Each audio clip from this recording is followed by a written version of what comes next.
I'm Adam, this is my 97 FD. It's got 20,000 miles on it and it already needs a rebuild, and no, I'm not gonna f***ing 2J swap it.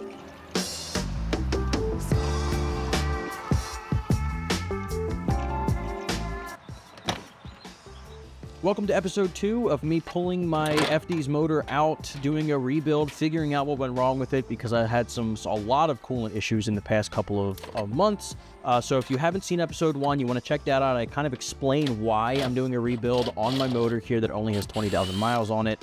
Long story short, coolant issues. Looks like coolant seals. My tuner thinks there's going to be a cracked iron where the coolant seal sits, so I'm excited to actually pop this thing open and see and diagnose what actually went wrong with it so that I can kind of satisfy and scratch that itch, satisfy my curiosity. In the first episode, we got some of the things like the intercooler and the AST and some things like that. In this episode, the stock radiator and the fan shroud, a couple of hoses. I'm also tackling the power steering pump and the AC condenser under the hood. Now, these types of things, not super exciting. I get that. So I'm hoping that you stick around for the long haul because this is going to be a multi-episode, multi-season process.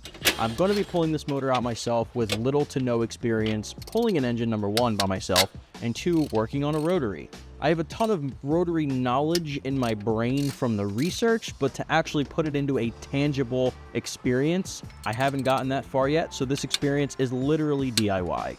I've got obviously helping hands with friends and whatnot who might pop in every now and then, but mostly this is just me, just kind of seeing what I can do. I'm going to take this as far as I can possibly go by myself to hopefully cut down on the amount of money that you could spend on a rebuild. I got quoted about $12,000 for the pull, disassembly, down to the bare irons, the diagnosis, the rebuild, the reinstallation, and that is way too much money. You can buy a literally brand new 13B directly from Mazda and not have to do any of that. So I'm not gonna do that. I wanna rebuild it myself as much as I possibly can. The only thing I don't think I can probably do is port it, and I'm probably gonna street port it. So might have to take it to a professional there. But one thing I'm not going to do is swap it for a 2J or an LS. I know that they are very popular engine swaps for the RX-7 because a lot of people don't want to deal with rotaries. There are not many shops, especially like local to most people,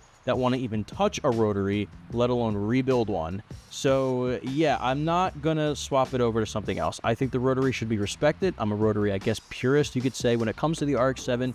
The LS and the 2Js, fantastic, if not some of the best engines ever made, but not for the RX-7. I feel strongly about that. No disrespect to anybody else who's done that, but I just think that the rotary is what belongs in this car. With all that said, there's obviously so much more to come, so I'm looking forward to showing you guys and sharing that experience with you, so you want to make sure you follow along.